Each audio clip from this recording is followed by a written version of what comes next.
Kani kedai ke Batisi TV, bat pidang pet ya ke kubur baman kasni, belawan rashapi da ke rupa, ringkat bat ke orange Nissan, lom sokpo near Fire Brigade Shillong.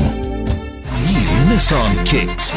Bookings open now. Ban ya keren bat ya merjeng mod halor ke jing pen krea ban pelong ya ke Meghalaya Games, arazar kat kendai. Haka katwai terik mentau naiwing arazar kat kendai, la pelong ya ke jelang, ke baningkong jong ke Meghalaya Games Organizing Committee, ha main secretariat Shillong. Ya kini kejelang la penya do Menteri Sarkar Bakmi ya ketnat Sports and Youth Affairs kejela uba bantai dor lingdo. Ha kejo kapor ubalong ru chairman jong kini ke komiti ringkat ke jingdon lang u co-chairman jong kini ke komiti uba John F. Kharchiem. Hadin balai taisani bah kini kesni kini kejelang kalasyem ya karai ban pelong no ya ke Meghalaya Games arajar kat kandai.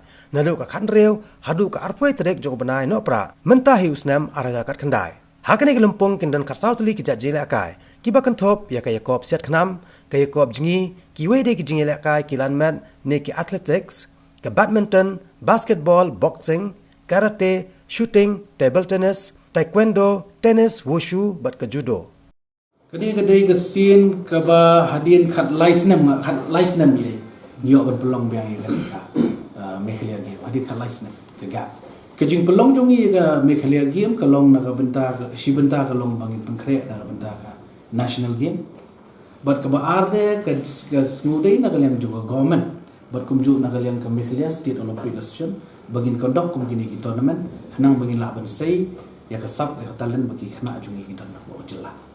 Kedai ke sibenta kalong bagin laban dangi isu ya ki kena bagin nyok bagin sibenta national international kedai ke jingpli lah pentingan taki konsum lagi jungi. Kani kan lut kumba approximately kan long kumta kin riu pau nyolak adu prakulak ai. Atlet kiman simbentan ni kin numdunai ka arajar sanspa ai tharai. Approximately kelaban dunal ban tamita. The football keladon ke Meghalaya State League bangin pelong. Ke ba pelong hi bro ke jela. Ti ka turu kelalong no kan ya hi kaju ke pon maka Meghalaya State League football kan sedang hau arpunyo teri ko benai. Mentau no bomba. Kumaga mentan ngawang bangin kadika preparation for the national game. Kawin na perang kini giba job bat giba tebet ni isya ka sak fa ga jongki. Kimli ban syukur no tang bagi long pinong job. Ya kini ngin hak ban baik ban penbaik na kalian ka sarkar ka igalin tiga babahatam bangin na ban yo ban ai coaching yaki na ka banta ban prepare ka banta national game. Giba tebet mud kini gi syem banta ben. Nomor kam dai tang ka Meghalaya Game kani ka bangi dang sedang ka parin. But ke bakhamhe ke Meghalaya Game ngin pelong biang apa na April 2020.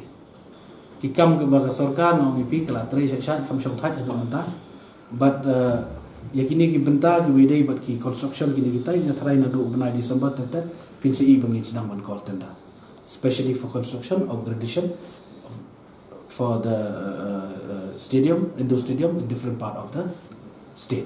Ka try ka ai ka baki ki penkrek ki pai makila justify kat kum ka jinglong ka jingman ka chaka ka jinghe but ki jingdon kam ki jing thau ki no ki jingtai na bantang te stadium accordingly kila le ka tang ka nomor kumli bangi kadai bangi le na kalian state na kalian ka central government ni na Ministry of Social Justice kila bu PMC ki ban pet ban le ba kila wan pet ya te ka chaka na poch ka pon tedai na ta ka daw hadin ba kila justify ki ina dong sedong ba kila reduce ya te ka pisah. Natrai tambah ke iki disiplin kumbangi kwa kumbagi bu kindon nang tu baro. Karul PMC kalau ban penkre iki detail estimate ki design na ka benta bantai ki stadium bari ka game village. Kini kila ya sya ini tu pila tre sya. Natrai within December kila den pendap kini kila ada bu ila deadline iki du. December ini pendap